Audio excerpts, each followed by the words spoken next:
What's up everyone, welcome back to another video. So pretty much the plan for today is a couple days ago I posted on my Instagram saying I'm going to do a Q&A, ask me as many questions as you like. So not only am I going to be answering all your questions today, I'm going to be showing you a bit of behind the scenes footage, a bit of footage you haven't seen before, and pretty much just answering all those questions so you guys get to know me a bit better. What's the craziest animal experience you've ever had? So this goes back to when I was about 12 years old in Indonesia. We did a trip out there and our main goal was to work with the Bali Reptile Rescue who help relocate animals from Indonesia. So we'd get a call up, hey, we've got a big king cobra in our house, can you come get it and remove it? This one morning we woke up, we got a call from someone, they said they had a massive king cobra in their backyard. We went out there, found the king cobra, it was about 4.5 to 5 meters long. We caught it from their property, we were gonna relocate it, and on the way out to the place we were gonna relocate it at, our guide, whose name was Eddie, said, do you wanna handle it for a bit? So we got it out at this little park, started handling it, and then Eddie says, do you want to touch it on the head? Little did I know at this time that Bali had no anti-venom, so if I got bitten 100% I would have died. So not only did we touch the king cobra on the head, he ended up saying, do you want to kiss it on the head? But the difference between the snake charmer documentaries and this is this king cobra actually had venom. It was a completely wild king cobra. It wasn't one of the ones that they take out their fangs or whatever. So I ended up kissing a 5-meter king cobra on the back of its head when I was 12 years old, which is the craziest experience ever. Here's some clips of that now. Yeah.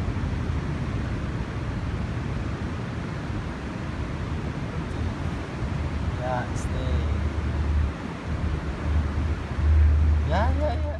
Scariest experience you've had being outdoors. So this goes back to when I was about 12 years old again. We were in the middle of nowhere walking up the creek and I spotted a massive red-bellied black snake. I caught the snake, was handling it for a while. Now this could have gone really bad, but take a look at the footage of what happened.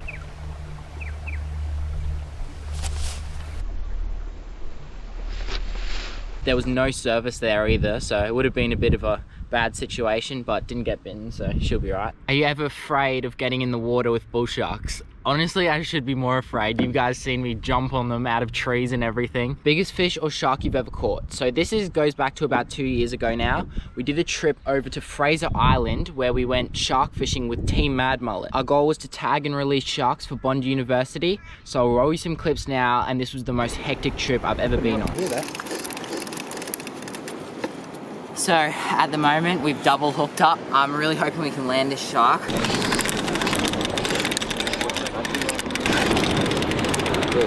Here. There's a spin. Tiger. Right.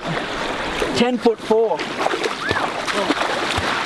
That shark was 10'4", a 3.1 meter tiger shark. That was the first real shark I've ever caught. Got the coolest drone footage. We ended up going back as well, filming another video. So go check out those videos if you like that kind of stuff. Shout out to Team Mad Mullet. Are you going to get a boat? Well, I recently just got this little tinny. It's got a 15 on the back of it, and there's gonna be a lot of videos that I'm gonna film with this thing. What's the scariest thing you've ever done? The scariest thing I've ever done would have been either on live television or when I went to America and was on Little Big Shots hosted by Steve Harvey. What is your record mud crab? I caught a pretty big one in the last video. That one was pretty good for a creek like that. But my biggest would probably have to be when I was a bit younger. I went out with my mate Ethan. We caught some massive ones just in the tide pools with our bare hands. They were just sitting under the trees as the tide went out. So we went in there, grabbed them. They were pretty big mud crabs and they tasted really good as well. When did you start fishing? I started fishing when I looked like a cross between Bindi Owen and E.T. Favorite artists? Go follow me on Spotify if you want to go see that. Here's a couple of my favorite songs and stuff. What's your favorite fish to catch? Well, I'd love to catch more barramundi. That 1.2 meter one I caught on the sunny coast was just so crazy. It was such a good fight as well. But yeah, barras are such a cool species. I'll roll you some clips from that catch. So we're just fishing down here at Caloundra for sharks, and take a look at this. It's a 1.2 meter barramundi on the Sunshine Coast. It's just massive. It took so long, probably like half an hour to get in. At least. 15-pound line. Take a look at that. That is actually huge. We're gonna get the hook out and release it straight away. But take a look at that. That's a fish of a lifetime. Literally, look at that. Such an impressive fish. What was your inspiration as a kid to start YouTube, and did you think I was ever gonna get 1 million subscribers?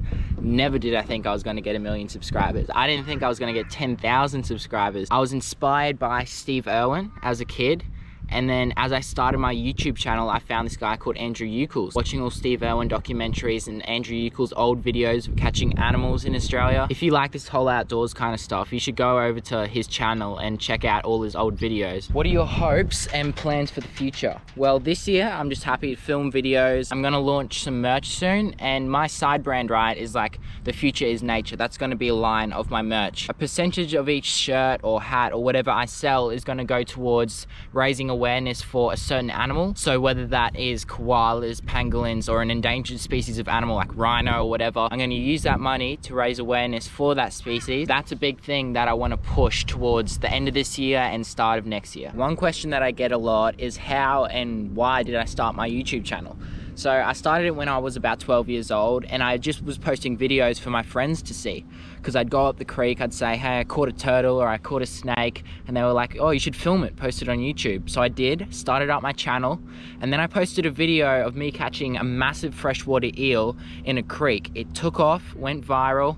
That's when people in America saw it. They were looking for talent at this time for a show called Little Big Shots, hosted by the man himself, Steve Harvey. Did the show Little Big Shots, came back, I filmed one of my most viral videos, the stingray video that you guys might know me from. Since then, I've just been pretty much growing my channel, posting more videos, and I'm glad you guys have come along for the ride. If you think you got some cool videos to film, I'll be happy to drive wherever across the Sunshine Coast and Gold Coast to link up and film some cool videos. So yeah, go send us a message on Instagram and maybe we can link up and film something. All right, I think that concludes the video. Thank you guys so much for watching. I hope you enjoyed this little Q&A video. I'll be posting another video next week, so if you guys have any video ideas, let me know in the comment section below. Go follow me on Instagram. This is where this Q&A was initiated from. Thank you so much. Make sure you like, comment, subscribe, and we'll see you again in the next adventure.